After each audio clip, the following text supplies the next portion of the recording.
Hello guys, welcome back. Let me just show you a simple way to cut a wrap top. So I folded my fabric into two. I measured the shoulder measurements. Then I extended the sleeve with 13 inches because it is cut together sleeve. So from there I took my neckline of three, neckline width of three. Then the depth, this one is the back shell. Took 1 inches for the back depth. So we are cutting the back first. They will use the back and placed on the front. So from there I took my top length. I used 21. I think the person's half length is either 19, so I added extra 2 inches so that it sits well. So this is 21. So then I took 1 inches for the shoulder slope. Then I connected the shoulder slope to the neckline. I know you can't see the shop, but through the explanation you will really understand.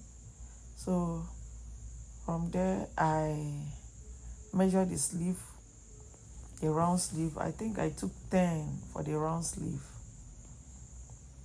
I took 10 from the round sleeve, and I placed it under the, what's it called? The 1 inches of shoulder slope. So I took 10 or 11 for the, I think 11 for the um, round sleeve. So then I came to the top length. I took the measurement, the person's measurement divided by 4. Then I added extra 1 inches for sewing allowance.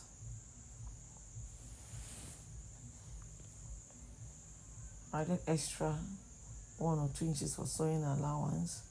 Then I connected it from where my 11 inches stopped to the waistline. Understand? So I'm just doing freehand on this one. So I will understand that this vintage fabric are very sleepy. The shift while you're trying to connect it. So this was when I was connecting the lines from the shoulder, the armhole to the waistline.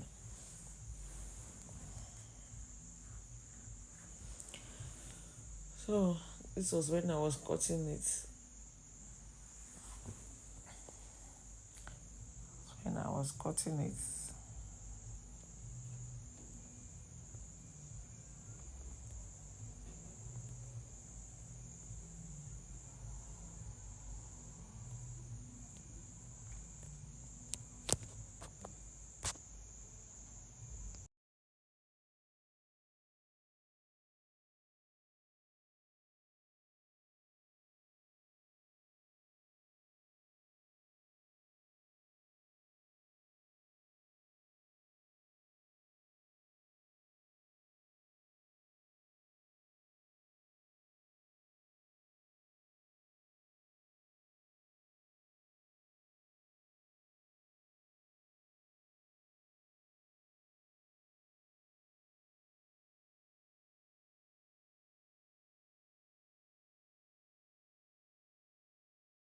So I've placed the front on the back.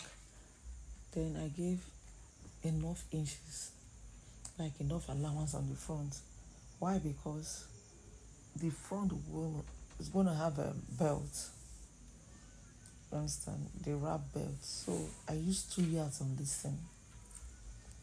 This is 2 yards to sew the top. So this was when I was marking the front neckline, which I used 3 inches. So from that 3 inches, I was just trying to get my back first, so one will not be longer than the others. From that 3 inches I marked, I placed my tape to get the V-neck, which is 7 inches.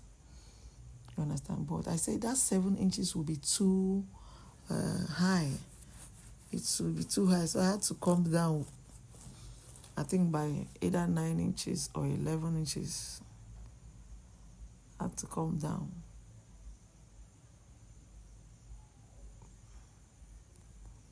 think I came down by 11 inches so that to enable me get a curve that will be connected to the belt. So this was when I was marking the 11 inches. So I connected it. I just used the free hand for this. So the best way to do is just use your free hand and do your whatever thing. So I'm connecting it now to where the belt is, because the belt is cut together. So, and to measure the wideness of the belt, I think I used 4 inches or 4.5 for the wideness of the belt. Oh, sorry. I use 4.5. You understand? We're going to turn with half inches. We're going to use bias.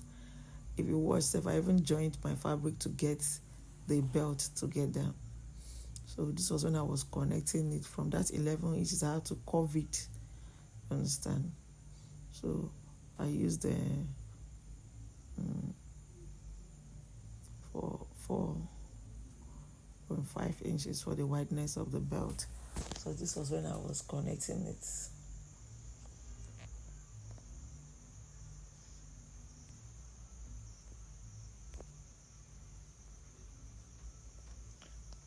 This was when I was cutting the belt. So just see how I cut the belt. Understand? So that's 3 inches. So now we're going to cut out the back neckline. Understand? Then now we're cutting out the shoulder slope. So now I'm cutting out the shoulder slope. It's a very easy top. You understand? A very easy top.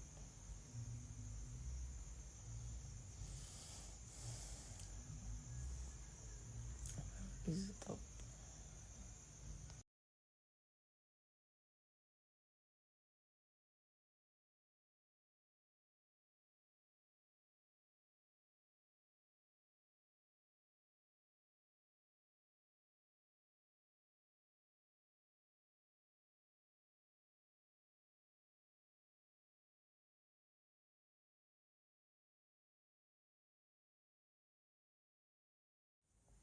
So now I use bias to turn it.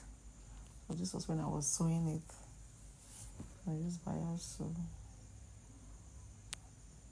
turn it. Understand?